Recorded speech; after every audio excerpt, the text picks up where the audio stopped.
Barang siapa hijrah menjauhi kejelekan, demi Allah kata Muhammad, tidak akan masuk surga hamba Allah yang tetangganya tidak aman dari kelakuannya, dari perbuatannya.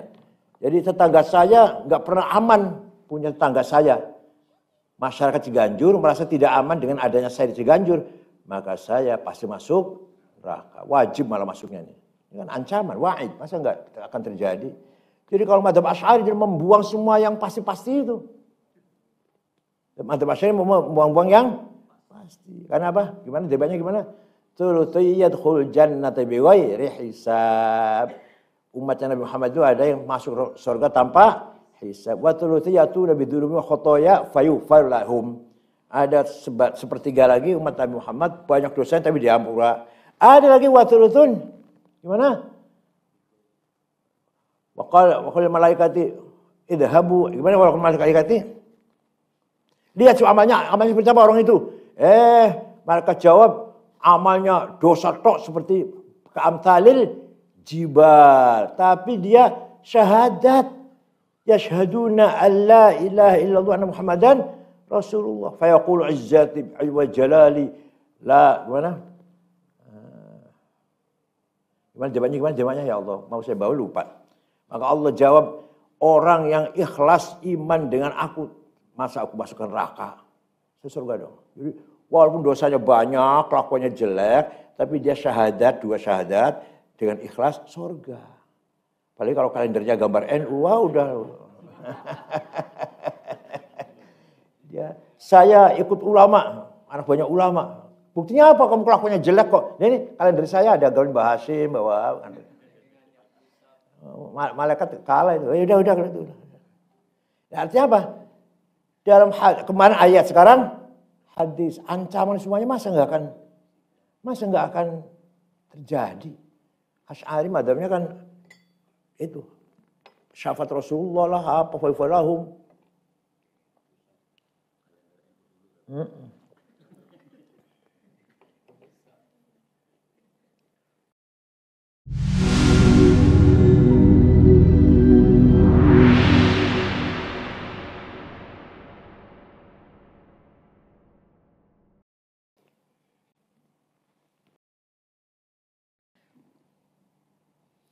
Wa hadzal khabar yadullu ala wa'idil fasiqil adh-dhalim. Ini khabar, ini hadis menunjukkan bahwa ancaman terhadap orang yang fasik, yang zalim. Wa yadullu ala annahu ghairu mu'min wala muslim. Orang yang fasik lakukan tadi, yang tukang nyolong tanahnya tetangga, jorok tanahnya masuk ke batasnya tanah ke tanah tetangga. Senyatanya dia tidak mukmin dan tidak muslim. Ala ma yaqul Mu'tazilah minal manzilah bainal manzilat. Jadi ada orang katakanlah nyolong tanahnya tetangga atau makan uang haram punya orang lain.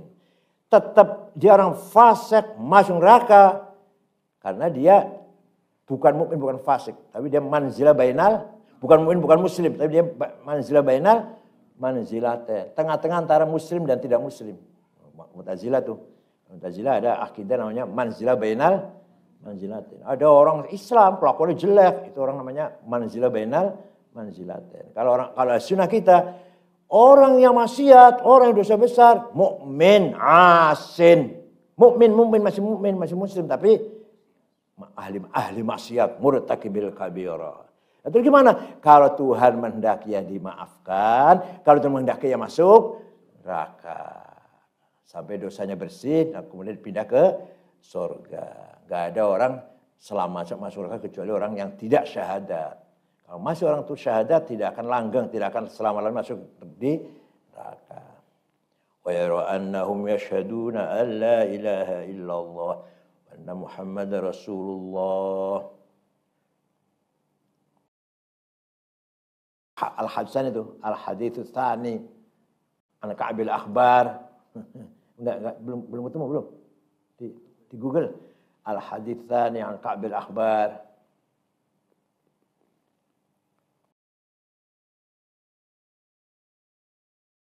Ada yang apa debat ya? belum ketemu belum? Mau saya bawa lupa dah.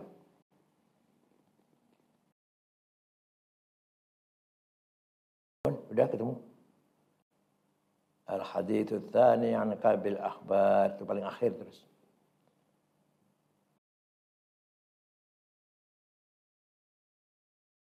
Ya.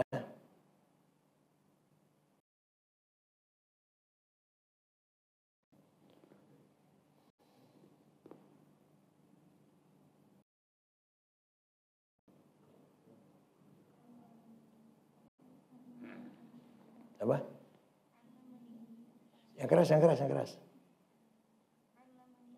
Ya, iya. Allamani abi at-Taurah. Terus akhir paling akhir ini. Terus akhir. Gimana? Yang keras. Enggak apa-apa yang keras. Thulutsay yadkhuluna al-jannata bighairi hisab.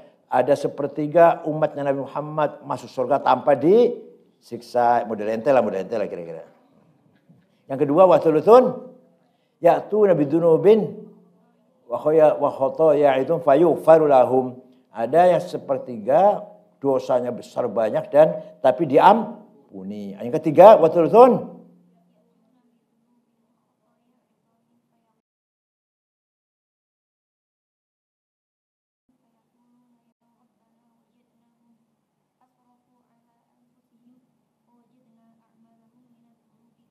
nah, sepertiga banyak dosanya, Allah perintah malaikat, coba lihat gimana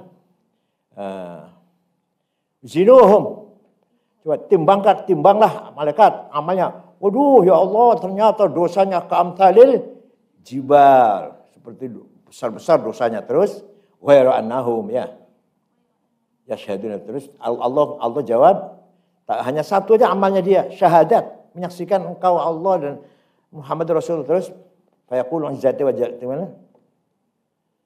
Terusnya.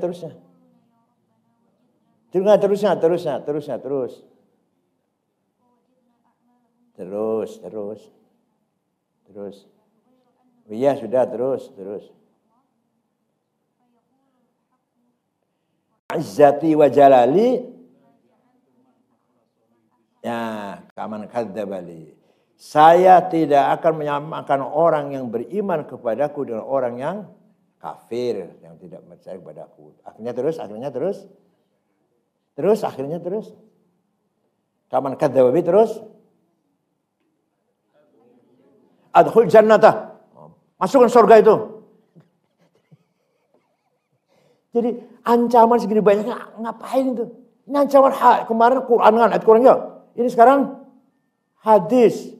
Ancaman Allah orang yang dosa itu pasti masuk neraka. Itu enak banget kalau lihat ini nih.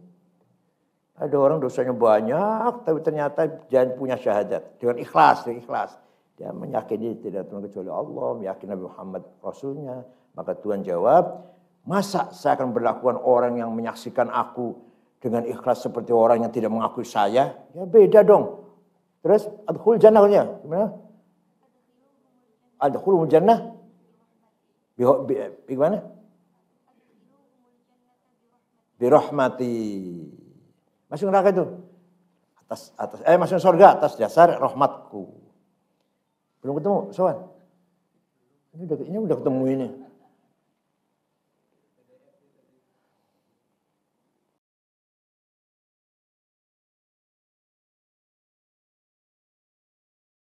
Wa khamisuha an Thauban an Rasulullah sallallahu alaihi wasallam.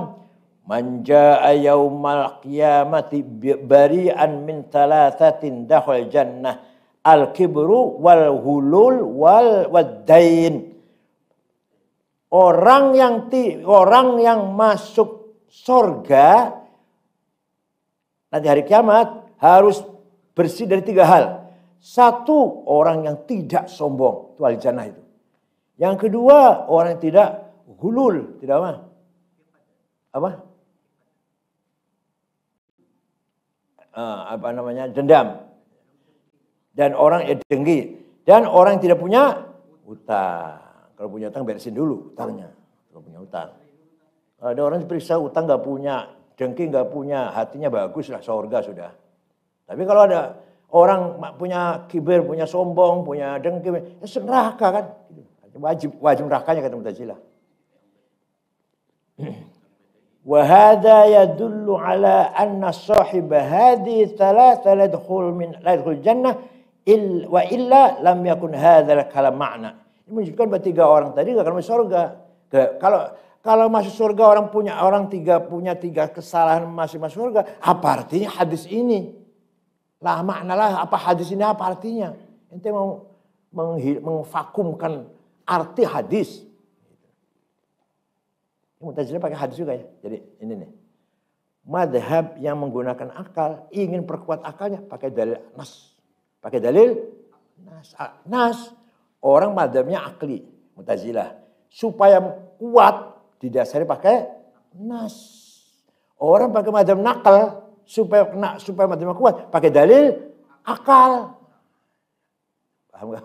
Seperti Asy'ari kan kita pakai nas dulu, Qur'annya begini. Masih kurang kuat. Nah, Qur'annya dirasionalkan supaya pendapat kita ini diterima. Kalau Mu'tazilah enggak akal dulu. Masih kurang kuat. Ini hadisnya, ini ayatnya. Itu manusia gitu manusia itu. Mazhab itu gitu mazhab itu. Mazhab yang menggunakan nas supaya kuat tidak kuat dengan logika. Mazhab menggunakan logika supaya kuat dengan menggunakan nas.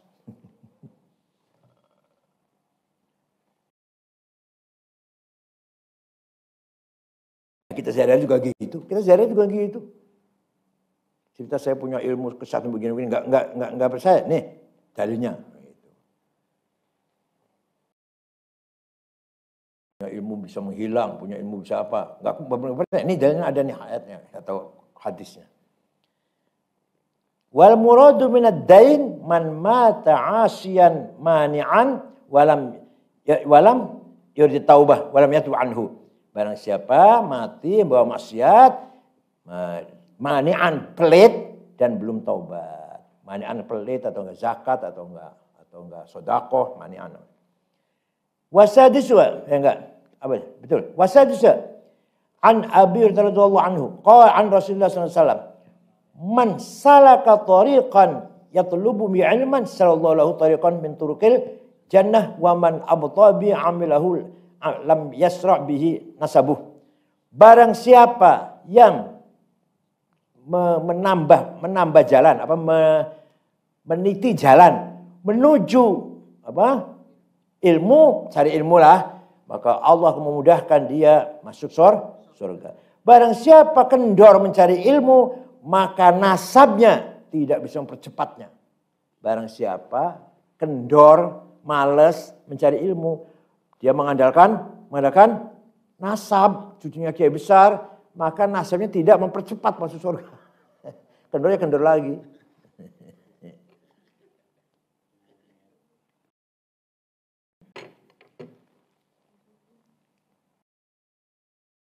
Wa hadza nassun fi anna tsawab la yakunu illa bi ta'ah. Ini nas menunjukkan bahwa pahala itu dihasilkan dengan taat, bukan hanya dengan mengandalkan nasab. Wal khalasu minan nar la yakunu illa bil amali shalih. Selamat dari neraka tidak akan terjadi kecuali dengan amal saleh. Wasabi'uha Ali bin Umar radhiyallahu anhuma qala Rasulullah sallallahu alaihi wasallam kullu muskir khamrun wa kullu khamr haram wa man shariba al-khamra fid dunya wa lam yatub minha lam yashrabha fil akhirah. Semua khamr itu, semua yang memabukkan termasuk khamr. Semua khamr itu haram. Barang siapa minum khamr di dunia, dia tidak akan minum khamr akhirat. Nanti di surga kita minum khamr, dan khamr di surga. Gimana?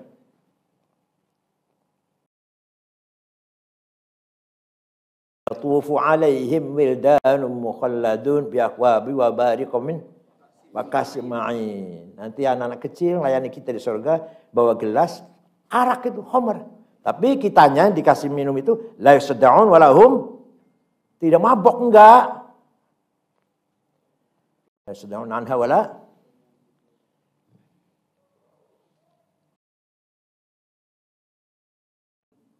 yunzifun. Arak surga nanti. Nah, barang siapa di dunia minum arak, maka dia tidak akan minum arak di akhirat.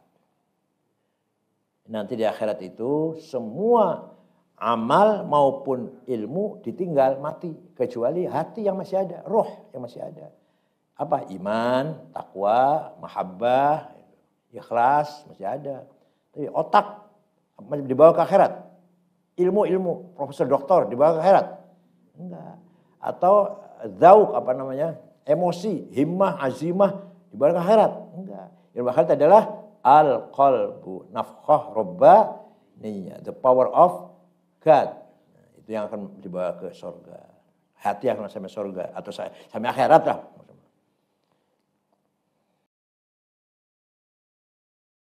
Huwa sarihun fi wa'idil fasik wa annahu min ahli khulud li'annahu idza lam yashrabha lam yadkhul jannah li'anna fiha ma tashahil anfus wa taladdu al-uyun wa tadullu a'yun.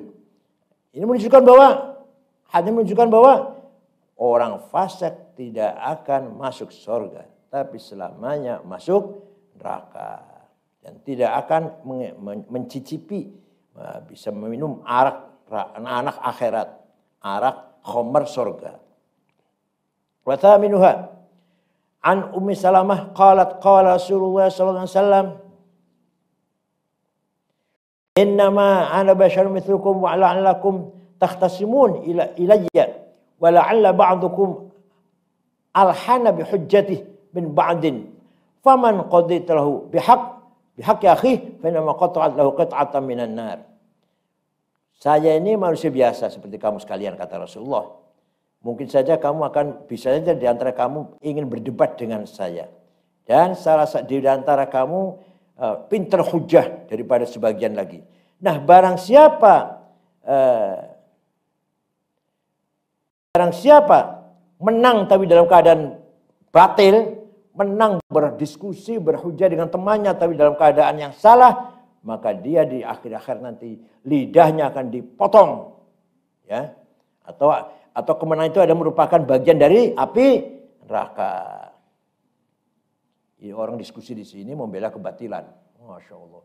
Tahu curang masih dibela, nanti di akhirat potong lidahnya. Sudah jelas semua. Saya juga, ini banyak orang error nih, aduh ya Allah.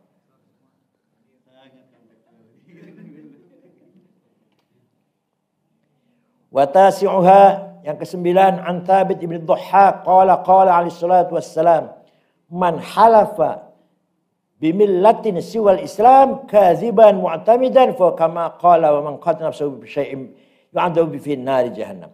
Barang siapa sumpah dengan agama selain Islam demi Yesus, salah waktu aja, enggak usah yang lain-lain lah. Barang siapa rajin sholat 5 waktu saja, ya, maka nanti di akhirat gimana? Mempunyai cahaya, mempunyai kekuatan, burhan, mempunyai keselamatan dan selamat. Barang siapa tidak menjaga sholat, nanti di akhirat tidak bercahaya, tidak punya kekuatan, tidak akan selamat, dan tidak punya pahala. Dan nanti berkumpul dengan Qarun, Haman, Fir'aun, Ubay bin Khalaf. Siapa bin Khalaf? Siapa? Orang yang akan membunuh Nabi Muhammad dari belakang. Mau melempar dengan tombaknya. Rasulullah melihat, akhirnya Rasul sendiri yang membunuh. Nabi Muhammad itu selama hidup hanya membunuh orang satu, Ubay bin Khalaf. Ketika Fathu Makkah ini terjadinya, ketika Fathu Makkah. Nabi Muhammad tidak pernah bunuh orang, tangannya itu nggak pernah bunuh orang. Kecuali ini, satu ini. Karena dia akan bunuh dari belakang. Sudah siap-siap mau melempar tombak. Nabi tahu, berbalik, direbut tombaknya, dihantamkan kepada dia. Nabi Muhammad itu selama hidup hanya membunuh satu orang ini, Ubay bin Khalaf. Terjadi di Fathu Makkah.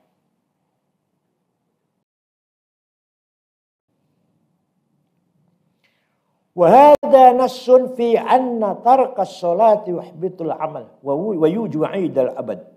Ini menunjukkan bahwa barang siapa meninggalkan salat berarti dia amalnya jatuh, amalnya hancur dan wajib mendapatkan siksaan selamanya.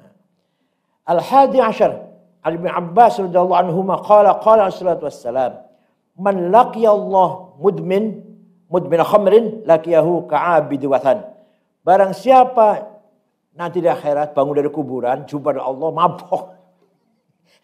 Mati lagi mabok barangkali, mati lagi mabok matinya. Sampai bangun dari kuburan masih masih teler ya, teler ya. Maka dia seperti seperti apa? Orang yang menyembah berhala. Walaupun dia orang Islam, ada orang bangun dari kuburan masih teler, nanti dia seperti dihukumi seperti penyembah berhala, yang neraka jelas. Walamma thabata annahu la yakfur alimna annal murada minhu ihbatul amal. Itu bukan orang kafir ini, bukan orang Islam yang dibahas, itu orang Islam yang dibahas ini. Orang Islam tangi dari kubur, bangun dari kubur, teler karena matinya lagi mabok matinya, maka dia seperti orang menyembah berhala, bukan orang kafir, bukan orang Islam. Itu menunjukkan apa? Amalnya luntur, hancur. الثاني عشر عن ابي هريره قال عليه الصلاه والسلام من قتل نفسه بحديده فحديدته في يده terus yaja'u biha batnuh yahwi fi nar jahannam khalidan mukhalladan fiha abadan. Barang siapa membunuh dirinya, barang siapa bunuh diri dengan besi atau tombak kecil atau ya pisau gitu aja, dengan alat besi, maka besinya nanti di tangannya dipegang, kemudian dimasukkan ke perutnya, terus dia masuk neraka selama-lamanya. Wa man taradda min jabalin muta'ammidan faqad nafsahu fa mutaraddin fi nar jahannam khalidan mukhalladan fiha abada. Barang siapa melemparkan dirinya dari gunung, bunuh diri maksudnya masuk ke jurang, nanti di akhirat pun dia akan masuk neraka selamanya. Wa man kemudian الثالث عشر عن أبي ذر قال عليه الصلاة والسلام ثلاثة. Abu Dzar ini Nabi waktu akan perang Mu'tah. Sahabat sudah berangkat, sudah kumpul di satu tempat. Belum mulai perang, baru kumpul. Melihat dari jauh ada hitam-hitam jalan. Manusia. Abu Dzar terlambat dari berangkat, enggak rombongan. Kata Nabi nanti bangkit di akhirat nanti sendirian. Nanti bangun dari kuburan di akhirat nanti sendirian. Dia bilang Masya Allah orang zahid. Ketika ngeritik Muawiyah kan mulai mewah. Masih Sayyidina Utsman, masih Khalifah Utsman. Muawiyah kan gubernur Syam, mulai mewah hidupnya. Mulai mewah, Abu Dzar ngeritik. Pakai ayat walladzina nizuna dzab wal fiddah wala yunfiquna fi sabilillah. Barang siapa menyimpan harta lebih dari untuk makan sehari berapa? Sehari itu berapa? Makan sekeluarga kira-kira. Kira-kira berapa sehari itu? 5 juta cukup? 5 juta ya? Iya. Barang siapa menyimpan harta lebih dari untuk makan sekeluarga sehari, maka hasil dia fase kepala mengatakan. Nah, Muawiyah lapor pada Sayyidina Utsman, kan sepupunya itu. Abu Dzar ngomong gini bahaya ini. Abu Dzar ini sosialis ini. Sosialis Abu Dzar itu bukan kapitalis, sosialis. Maka oleh Sayyidina Utsman Khalifah, Abu Dzar dibuang, diasingkan di kampung Rabzah. Abu Dzar menerima keputusan Khalifah. Siap. Sam'an wa ta'atan. Ini keputusan Anda Khalifah, saya harus taat. Mengasingkan diri sampai wafat di sana. Ketika wafat nggak ada teman-teman, cuma istrinya aja yang apa-apa. Dan tidak punya kafan untuk mengafaninya. Ada kafan tapi kalau tutup kepalanya kakinya kelihatan, tutup kakinya kepalanya kelihatan. Akhirnya kakinya dibungkus dengan tikar. Ini Abu Dzar Ghifari. Termasuk min ahli Suffah yang hidup di Suffah di Masjid Madinah. Sekarang ada Google, Masya Allah, tinggal baca sendiri. Abu Dzar itu siapa? Baca sendiri di Google. Apa aja ada di Google, ya Allah. Apa? Oh iya. Baca tarikh itu gampang, nggak mikir. Sejarahnya cerita kok, nggak mikir nggak? Beda baca usul fikih, mikir, ilmu kalam, mikir, baca tarikh mikir nggak? Tapi setelah baca, jangan lupa itu yang sulit. Setelah baca sejarahnya Cirebon, Cirebon Jati, dikusangkan ku Cirebon. Udah baca, tutup. Ayo ingat ya masih. Tahunnya, nama-namanya, itu yang sulit. Bacanya gampang, nggak mikir, tarikh sejak dongeng.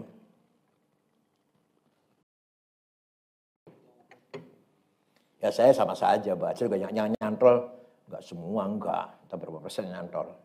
Saya baca tutup ya, masih ada yang ingat lah gitu.